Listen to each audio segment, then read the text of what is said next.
Hello, welcome to Good Sports Podcast, episode 1 million. My name is Hayes. I use he, him pronouns. I'm a software engineer or whatever, but my true passion is that I'm a future OnlyFans creator. Who are you, friend? This is our third episode. I feel like they should know by now, but I'm M, and that's all there is about me. Who are you? I am an aspiring mathematician and... Aspiring Frenchman. Aspiring Frenchman.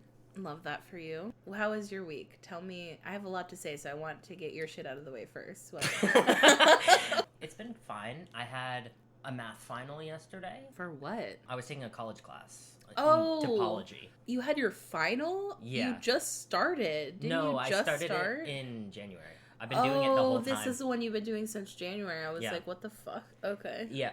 And the professor wasn't there, so I don't understand how to answer questions. Okay. Because how many layers deep does it need to go? Is it like a proof-based situation? Some of the questions were proof-based. Probably some of what them they were looking for. Some of them were just state the definition. Oh, okay. So there were ones where they just wanted the definition. But That's I don't confusing. I don't know how many like Russian nesting dolls of definitions down I God. need to go. Well, I'm not taking topology. It's the study of holes. You'd enjoy it. Okay, wait. I'm coming back around. I think I would enjoy it. And then you had your last week of work this past week, right? It was my last big week. I no longer have students being like, so AP pre-calculus, tutor help? Now I have people being like, I'm in remedial algebra. I just need to graduate. Okay. Which See, is those easier. are the kind of people that I would be like, yes, I will help you. Like, yes, I've been in remedial algebra, you know, so I want to help you with remedial algebra. Mm-hmm.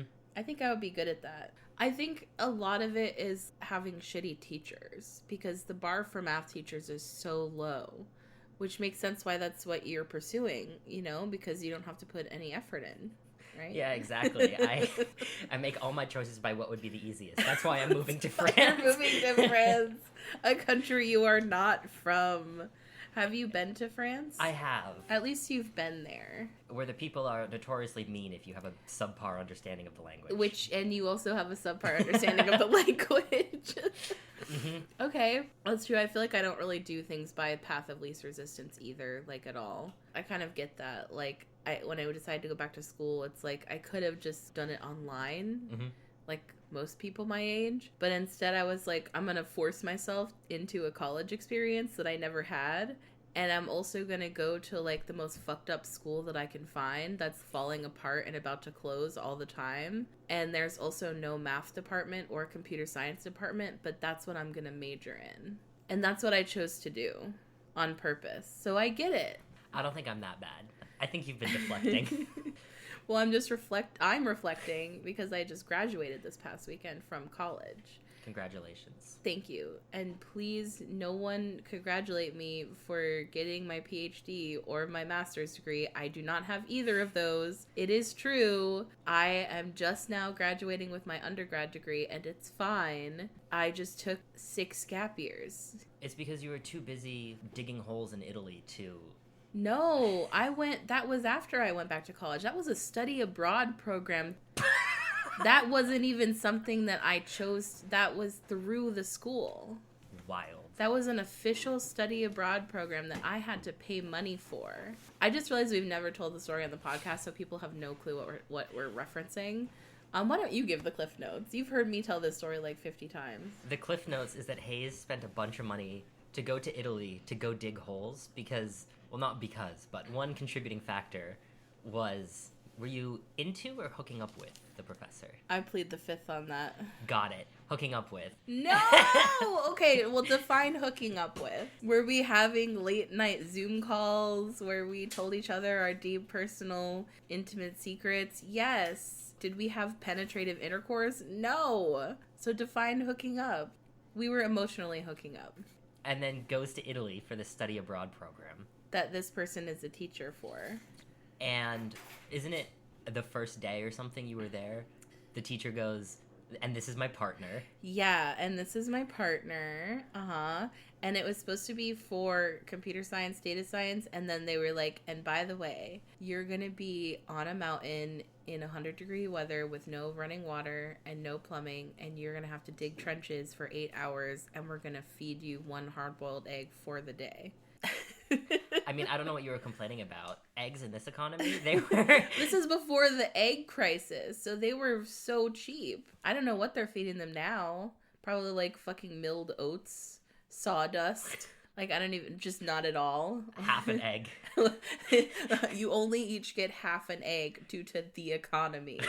And then at nighttime, all the teachers would go drink with the 17-year-old students. And I'm old enough to drink in the United States, so I'm like scandalized, and I'm like, this is kind of fucked up. Like, y'all are getting white girl wasted with your students who are still not old enough to drink in Italy. So it was just a toxic environment. Anyway, how did Italy come up? Oh, you thought that's what I was doing of my own free will. No, I did this for college credit. And was it worth it?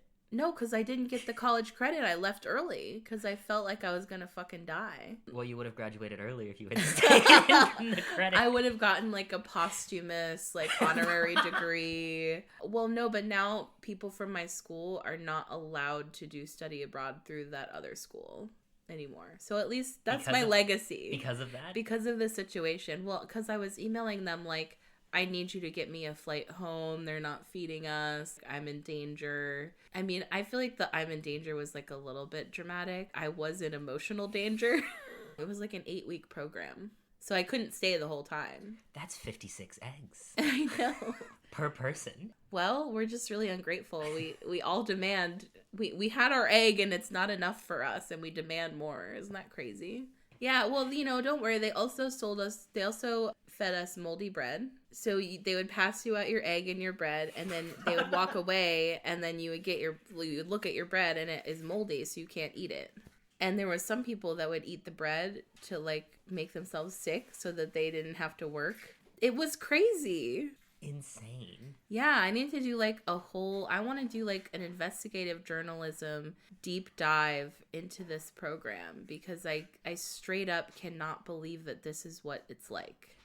Are they still doing that? Yes. And it's the same people in charge? Yes. Correct. I'm so pissed off every day that people are spending money on this program and then they arrive in Italy and they're treated like shit. It's a work camp, you know, and I'm not saying you learn zero. I did learn a lot while I was there, but not about any topic that I'm interested in, because I was there for data science and maybe some dick on the side, and I got none of those things. I'm just not interested in archaeology, and I don't know how I found myself at this like archaeology dig. But here's the thing, and like, not to go on a rant, I was talking to some of the people there, and they were trying to go into archaeology as a career, and I was like, this is so fucked up. Like, how can we need to like revolt. I was like trying to rustle up the proletariat. I was like, let's fucking like strike. And they were like, we're not gonna do that. And I was like, what's wrong with you? And they're like, if we cause a problem, I will never work in this field again, and I will have to change my major as soon as I get back to the United States. Yeah. Because there's like 5 people, and they're all men, and they all suck, and they're all independently wealthy, and they run all the digs. So if they like were a quote unquote problem on the dig, then they're not getting a letter of recommendation. Right. And the next dig that they try to go on, they're going to be like rejected from, because they're all friends with each other. They're people running the digs. So sexual assault and I'm sorry. This is supposed to be a fun podcast, but what I'm saying is like this like system of power is rampant for stuff like sexual assault, and like you have adults who are fraternizing with literal children as if they're adults. Yeah. And I think when you put all of that together, you have like a power structure that is rife with abuse. Yeah, 100%. And I feel like if I just scratch and sniff the surface, I'm gonna uncover like a world of shit. We're announcing the hard pivot into investigative journalism. We had one interview, and now we're a true crime podcast.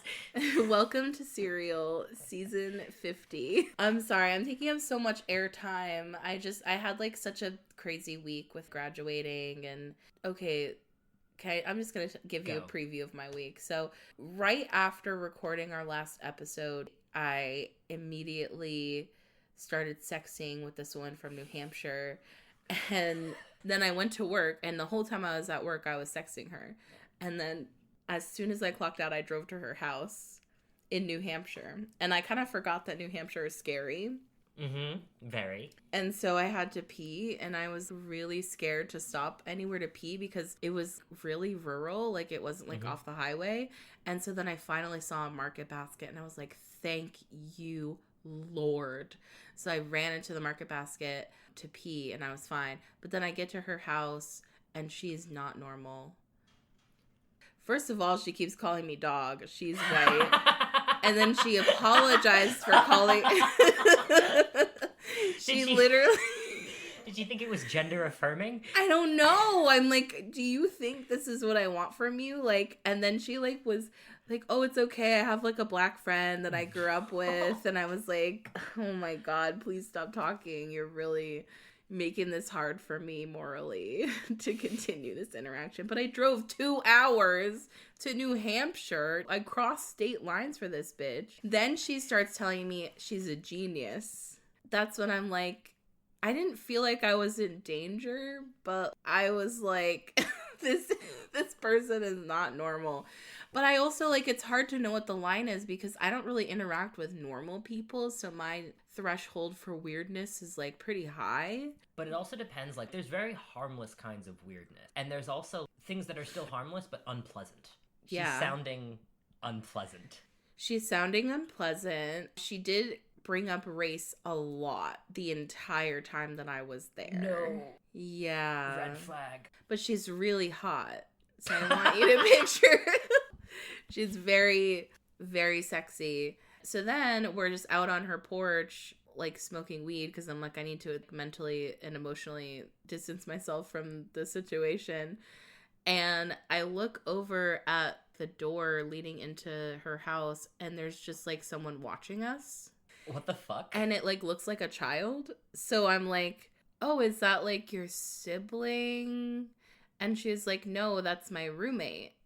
And I was like, okay. I find out the roommate is 19 years old. Okay. Which is a little weird, but I'm also like, I feel like for queer people, we tend to get kicked out of our houses a lot. And also for rural, you kind of have to take what you can get for Yeah, romance. exactly. So I'm like, at first I was like, oh, this is weird, but then I was like, you know what? I don't really think it's that weird. I didn't sense like a vibe between them, but the roommate was very weird and was like very explicitly hitting on me. And I kept being like, I would never date someone under the age of 24. But I mean, she was nice. It was just, she would just like come out in her bra. And I'm like, can you go to bed? So then the girl that I was actually there to see was like, I'm going to go pee. Do you want to watch? And I was like, you know what? Sure. Maybe this is my thing. Sure. And I've never tried to watch someone pee in like a sexual setting. Maybe this is secretly my thing. Sure. So then we're standing in the bathroom and then she's like, do you have to pee right now? And I'm like, I thought I was here to watch you pee. This isn't about me. So then she's like, okay. And then she like sits down to pee. And then she's like, come here. And then we start making out while she's peeing. Turns out it's not my thing. Now you know. Now, and you know what? Now I know that that's not my thing. I mean, I wasn't like disgusted. I don't hate it. I'm just like, this is doing nothing for me. Yeah, now you know. Now I know. So then she cooks me dinner, which is normal. And it's just like, for me, I'm like, if I could just get you to stop talking about racial politics long enough, I will suck your dick. And finally we did get there, and the sex was amazing. And I'm like, why does it have to be? I need to find someone who is a good person, who is not weirdly telling me about their black friend, who is not proclaiming to me that they're a genius. Literally, she was like, I know how this is gonna sound, but my therapist told me I'm a genius. Oh my God. Why am I finding these people? At a certain point, the call might be coming from inside the house. I'm the problem. I am the problem. Okay, so I spent the night because it was fucking New Hampshire and I'm not trying to drive home and get pulled over 10 times. So I spent the night, woke up, got the fuck out of there, and immediately drove straight to the airport where I was picking up my friend from Florida who is here to see me graduate. He's going through a breakup. So great. I'm like, awesome. I got maybe 45 minutes of sleep, you know, so that's how I started our visit. and then went to karaoke on Thursday. Mm-hmm. I tore down the house. I was belting. People were screaming. People were throwing things at me. It was fucking crazy. And I feel like I was up on stage and I was like, should I be a musician? The call is coming from inside the house. Am I a genius? My therapist said I'm a genius. No, I don't think I'm a genius, but I think I'm a musical genius. And I think I'm a comedic genius. And don't laugh. You weren't there. So I ran into some people that I knew there. It was like a great time. It was awesome. I'm just inherently competitive. So I'm like ranking my performance against everyone else that I saw. And I'm like way better. You should not be a musician in that case. I shouldn't be doing karaoke. You know what I mean? Like, this is not the space to, like, perform music seriously. Like, you're supposed to be bad. Like, people are having fun, and then I'm just in the back doing, like, vocal exercises, like, me. You're in the back taking notes like you were a little flat. No, I mean, like, I joke, but, like, I would never... There were some people there that were pissing me off. They were being really snooty, and, like, every time someone hit a wrong note, they would cringe and, like, laugh at them. And then they left and then came back just for their song and then left again.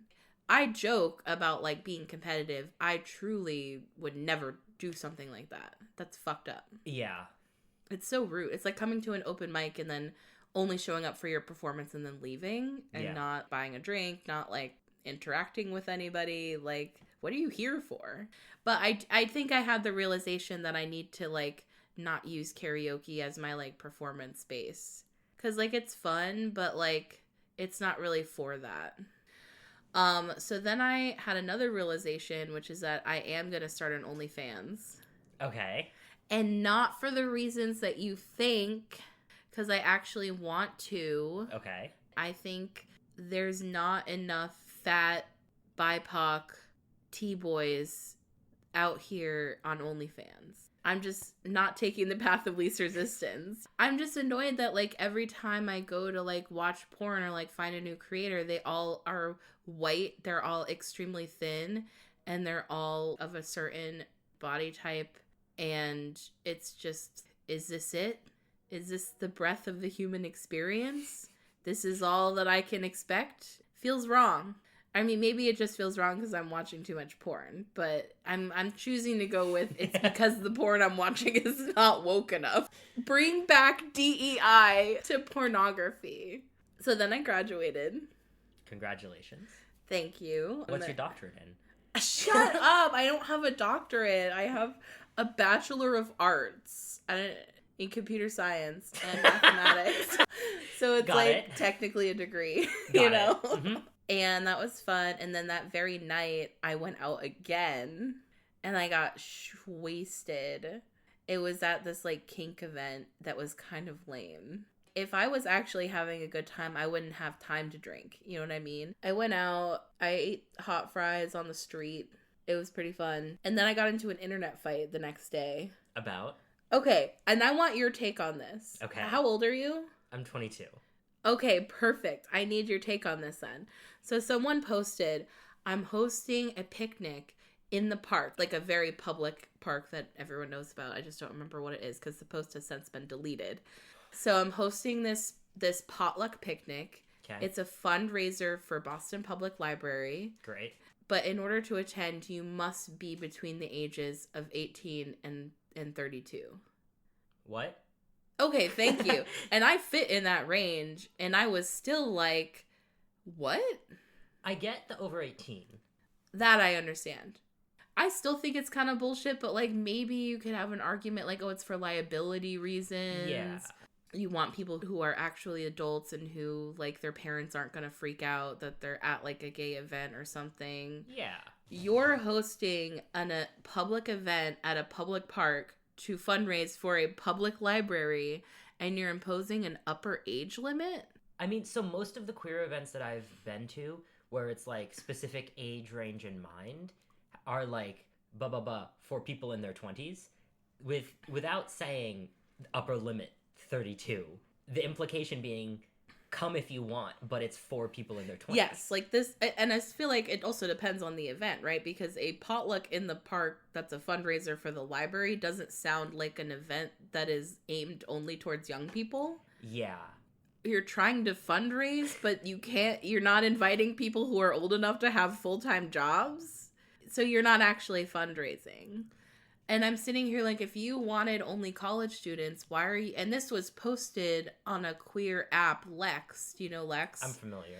Of course you are. For people who aren't familiar, it is not for young people. It is for any queer person. There's a huge diversity on the app that I've seen. Yeah. There's people in their 60s and 70s. There's people who are pretending to be 18 and they're secretly 15 and you can really tell. So, like, it's really a range. And I'm like, why are you posting that here? So I fucking started an argument with them, and I was like, can you explain why there's an age limit? Are people over 32, like, are you going to card them? Like, it's a park. How are you going to keep people out? Yeah.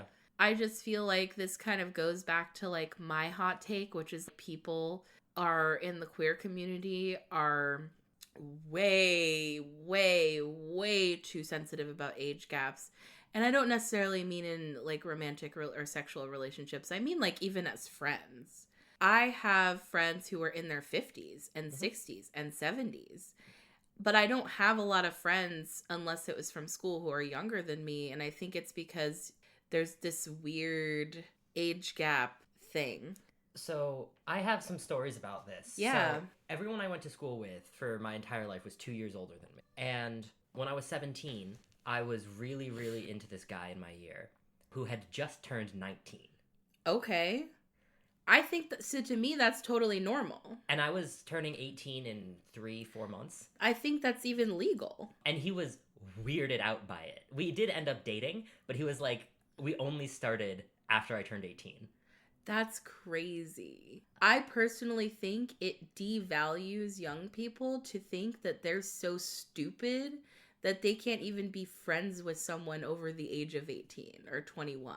Yeah. Like, that's crazy to me. Yeah. And it really cuts you off from a huge part of your community, especially with trans people. Like, I know I'm a late bloomer.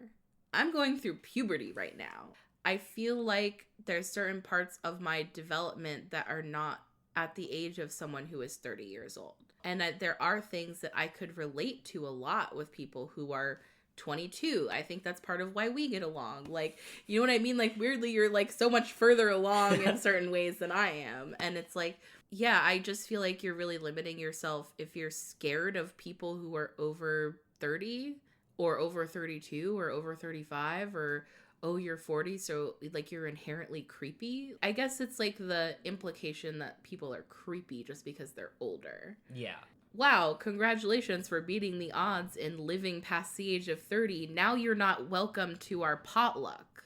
I've sort of had the opposite experience. Mm-hmm. And so I was newly 21 trying to go to social events. Yeah.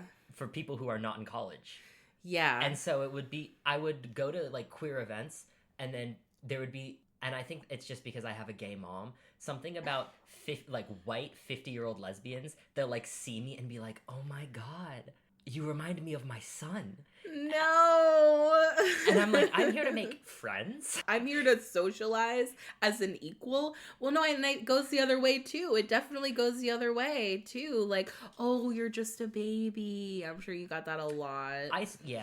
I also would get like people who would treat my age like it's some sort of big secret. Yeah. So they'd be like, oh, you're going to feel so old when M tells you how old he is. Oh my God, I hate that. Or guess how old he is. He never saw he wasn't alive for 9/11. Oh my God, that's your marker. Well, that can really be alienating. I would feel alienated by that type of shit. Yeah, so it's definitely gotten easier now that there's been more time for people my age to not be in college. Yeah. But for sure. In the beginning it was like, what am I doing here? This is like primarily people in their 30s through 70s, and they've all decided that they want to adopt me. Which is like, that's not what you're there for. No. Like, it's I can see them being like, oh, poor little, and it's like, really, no, like, you have a great relationship with your mom. Yeah. You're not here to be adopted. You're here to like socialize with your community as equals on the same level playing field. And it's like, there is a weird infantilizing. Yeah. Because like a lot of younger queer people have been through a fucking lot. Mm-hmm. Let's just acknowledge, like, they have a lot of, unfortunately, have had life experiences that make, I don't want to say more mature, because there's different types of maturity, but I guess there are people my age who are like, well, I wouldn't even interact with someone who was 19. Mm-hmm. And I'm like, really? That's crazy. Yeah. Do you just hate people who are younger than you? Like, I just don't understand. Like, I feel like I could have a conversation with a 19-year-old and learn something from them just as well as they could learn something from me. Yeah. I think it goes both ways of like, why are we segmenting the queer community based on some arbitrary bullshit? My other pet peeve is when people, I don't want to gatekeep being gatekeep it, king. I don't want to gatekeep being knowledgeable about trans stuff, but my pet peeve is when people who are like older than me substantially, but have known that they're trans for less than a year, are like, let me give you some life advice as a trans person. Oh my god, it's like, actually, I have lived longer than you have as a trans person, so shut the fuck up. Like, I realized I was trans when I was 16. 15, really. I've been on hormones for almost 5 years. Calm down. Exactly, that would be like me, someone who's been on hormones for like 3 weeks, being like, okay, let's sit down and have a talk. It's time for me to impart some wisdom onto you. Yeah, that's bullshit. And that's another reason why I think this age thing is bullshit, because it's like, if you're 40 and you just started HRT, I feel like someone like M would have so much to teach you. You know what I mean? Like, I was coming to you and asking you for questions and advice for shit that my doctor just, I guess, didn't feel the need to mention to me, you know, about like stuff. And if I was afraid of you because you're younger than me, or if I discounted you because you were younger than me, I would have missed out on this friendship and this podcast, frankly. Yeah. Bringing it full circle. Yeah. Doctors who are about to prescribe you HRT love to tell you that it's probably going to make you infertile, a thing that it may or may not do. A thing that it doesn't even necessarily do. And tell you about nothing else. Yeah, okay, so I got no information. I just feel like she was like, I'm sure my patient knows what they're asking for and what they're getting into, and like the answer is kind of.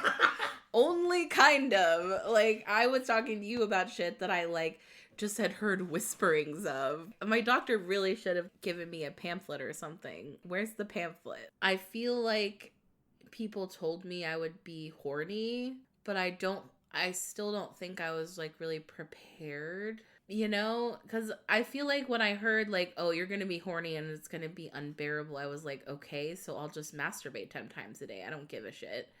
But it's like, that's not enough. And I'm like, I feel like I'm pushing the rock up the hill. You know, it's like, what is the point of this? Like, what am I achieving here? And then I'm like, you know, I only have so many hours in the day. I can't be like jerking off. Like, I feel like... No, you've got to use that time to drive to New Hampshire. Yeah, well, I felt satisfied after I drove to New Hampshire. So, like, I don't know. Maybe it was worth the drive. Like, that's all I'm saying. I think that's part of why I'm doing my OnlyFans, because I think I'm just going to make sex my hobby and just do it as a hobby. And this is a way that I can like have sex all the time. Fair enough. You know, and then if I can like make money from it, then that's just like a bonus. Don't monetize your hobbies. Well, that's what they keep saying, but then they make an economy where you have to monetize your fucking hobbies. And it's like, I don't know, I think I'm realizing, like, I don't want to necessarily work in corporate America forever. And I want to, like, try to get my bag and then do my own thing. And if I can, like, kind of have, a little more flexible schedule and, like, I don't know, there's artistic projects I really want to devote more time to. And one of them is pornography, you know? But, like, I want to do music and I want to do investigative journalism, apparently, and, like, our podcast. I just want to be able to, like, devote more time to projects I actually give a shit about. I mean, I do like my job, but, okay, I have to tell you something about my job. So I'm not out at work at all. They asked me if I had a cold yesterday, and I'm like, is my voice changing already? A little bit. A little bit? Yeah.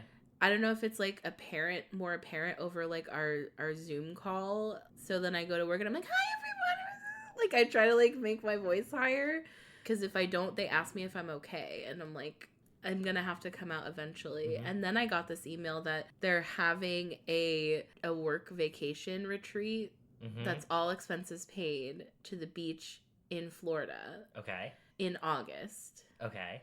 So I will have been on T for 3 or 4 months by then. And I'm thinking I might have to say something. You don't have to. How weird would it be if I just show up with like full chest hair? You don't get full chest hair by 3 or 4 months. I'm on an aggressive minoxidil situation. So yeah, I might have more hair. I mean, before I got top surgery, I also was swimming in a t-shirt and... Oh, I will be wearing a t-shirt. I'm not wearing a fucking bikini. So, like, they're not gonna know. I think they're gonna find out eventually. Yeah. Yeah, I don't know, like, how to navigate the situation of, do I say something? Do I wait for them to say something? They're never gonna say something. Cis people don't know that trans people exist. They're just gonna keep asking if I have a cold. And at a certain point, they're either gonna forget about it or assume you permanently damage your vocal cords in some way. That's true. And I'm not on video every day. I'm mainly just on voice. No one puts their video on ever. That's why I fucking love this company. I'm like, I love you freak ass introverts. I don't know what's going on in these people's houses, but slay. Apparently I don't want to know because they never put their video on. But I don't know. I feel like they're going to find out eventually, and I feel like it could go one of two ways, because I've heard of people coming out as trans men at work and then suddenly getting promoted and like benefiting from like that male privilege. And I've also heard of it going the other way. Yeah. So I'm kind of scared. One of the people on my team has subtly come out to me as gay. So there's that. She was like, have you been to the cubby hole? And I was like, yes, girl, I've been to the cubby hole. Like, I get what you're trying to say. Like, yes, I am also a gay. I would look into their HR policies, because theoretically HR has an obligation, depending on where, to make that go as smoothly as possible. Yeah. Theoretically. Your they could just fire me. Depends on where they're located. Yeah. I think the only state that is not at will employment is Montana. They could fire me from any state. They couldn't tell me it's because of X, Y, and Z. That might be illegal. But they could just fire me for no reason. Yeah. Or like, quote unquote, lay me off. Which is bullshit, because our company is like really successful. So I don't know. I feel like in this current environment, all I'm hearing everywhere is like people who are in software and in tech and in IT getting laid off. Yeah, I wouldn't come out. And that's why I'm like, I'm going to be stealth. I accidentally mentioned our podcast before we started it because I wasn't sure what it was going to be like. And they keep asking me about it. And I had to be like, you guys, I can't share my podcast with you. Oh, I would have fully blamed and been like, yeah, my co-host chickened out or something. Should I say that? You can. And I go by a totally different name at work too, so how would they know? I also don't think these freaks are going to be listening to our podcast. I don't think anyone's going to be listening to our podcast. We might get one sympathy listen. We get one pity listen from our improv group. Yeah. So we have improv tonight. Do you know what the lesson is going to be on? I don't think it's today, but I'm dreading the musical improv day. Wait, that's the one I want. I'm like feeling prematurely sick for a couple weeks from now. You have to come. Come on. No one wants to hear me sing. Wait, that's not true. I want to hear you sing. So that's an incorrect statement. Go ahead, do it. We could do a duet. Summer lovin', had me a blast. I don't know this song. Oh me, oh my. You haven't seen Grease? No. In my mind, it's an old people movie. It was an old people movie when I was a kid, but it's still a good movie. It's Olivia Newton-John, isn't that one? Olivia Newton-John and John Travolta. And Stockard Channing is the real star of the show. She was one of my first crushes, Rizzo. I'm going to look up Rizzo from Grease right now and you can see a picture. Okay. Great for our audio podcast. I want everyone to know that he just clicked into Firefox, and the first thing that was opened was the Google image results for Audacity. That's how prepared I was. Well, I wasn't sure if GarageBand was gonna work, so I was like, let me look at her. She's giving butch. She was not gay in the film at all. She was very straight in the film. She was kind of like a slut. She was like a little slutty slut. She just has that mean look about her. Yeah, I can see it. I love people who are mean. That's like really my type. I don't really have a type except they have to be mean. They have to be like a little rude, a little racist, apparently.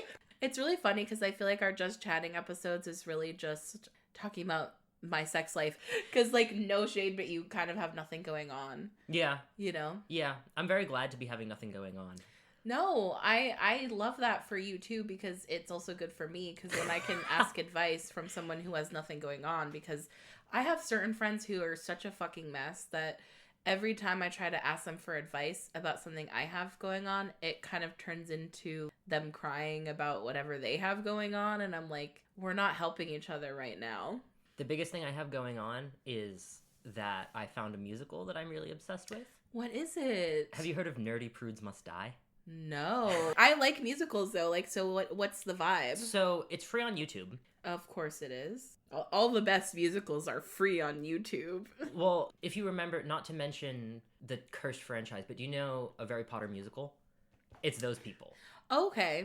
So I mean, that was before the whole thing. Yeah. So I have respect for them. Yep. And it's about these 5 people who, I'm going to give a very stilted summary because I really only care about like 3 of the characters. So it's about these 5 people who all basically get together to decide to try to bully this bully who's been ruining their lives. Okay, so they're bullying back. They're fighting back. And then he accidentally dies. Oh. And he comes back from the dead and brutally murders them all. Yes! Or not all of them, but several of them. That's kind of cool. And one of the main characters, her name's Grace Chastity. Oh my god. And she's a religious freak. That's what I'm naming my firstborn child. And she's like a hyper conservative, like one of the first times you see her, she's trying to get the homecoming canceled because it's a co-ed dance. And what year is this based in? Like present day? 2021. Wow. The co-ed sock op. But she wants the bully to die because she is so horny for the bully. Oh my god, I know what that's like, to be so horny for someone that you want them dead. I love that. Representation matters. And I'm obsessed with this musical. Wait, okay, I'm actually we should have like a watching party for it. We should live stream us watching this together. That'd be so funny. And because I'm normal, you know how like some people are like, I love this song, I know all the words. I do that for TV shows and movies. That's why you haven't seen anything, because you're like, I'm not memorizing all this shit. Well, so one of my favorite shows is The Good Place. I love that show. Wait. And there was a solid month of my life where I would come home from school every day and watch the entire first season of The Good Place. I love The Good Place. Wait, every day? Yeah, for like a month. The whole season? For like a month, yeah. Wow. You know what? That was me. When I was a kid, I was like that with Mary Poppins. She's just so mean. She's not, though. She's a little spicy, you know? She's a little spicy. She whips them into shape, you know? I wouldn't say she's mean. She does give them the spoonful of sugar. That's true, but she does also give them the medicine that has to go down, so... In my house, no spoonful of sugar, just the medicine. No, I've never been given a spoonful of sugar. Though I will say, okay, this is funny. When I was a kid, this is so disgusting. I used to go into the kitchen. I would lick my finger. I would put my whole finger in my mouth and just get it totally inundated with my spit. And then I would open the sugar bowl and I would stick my whole finger into the sugar bowl. Okay. And then I would put it into my mouth. So then our sugar was just contaminated with my fucking slobber at all times. And then you would open the sugar bowl and there'd just be like these little divots where I fucking... Did you not shake it to resettle it after? No, I didn't give a fuck. I was like, this is my house. Well, I literally have to go to work in 5 minutes. All right. And on that disgusting note, with that mental image that I've just provided for everybody, yeah, we're gonna go ahead and wrap it up for the day. Thank you for listening. We don't know when our next interview episode is coming out, but presumably soon. Yeah. Well, thank you everyone for listening, and we don't have an outro. We have nothing to say. I would say shout out to BPL, but we are not at BPL. We're in my kitchen. So shout out to my kitchen. You're a little small, but I want to focus on the positive. So I really like that you have a gas stove. It's very good for me. Shout out to Hayes' cat. Yeah, shout out to my cat Atlas. This podcast is sponsored by my cat Atlas. All right, everyone. Bye. Bye. Sports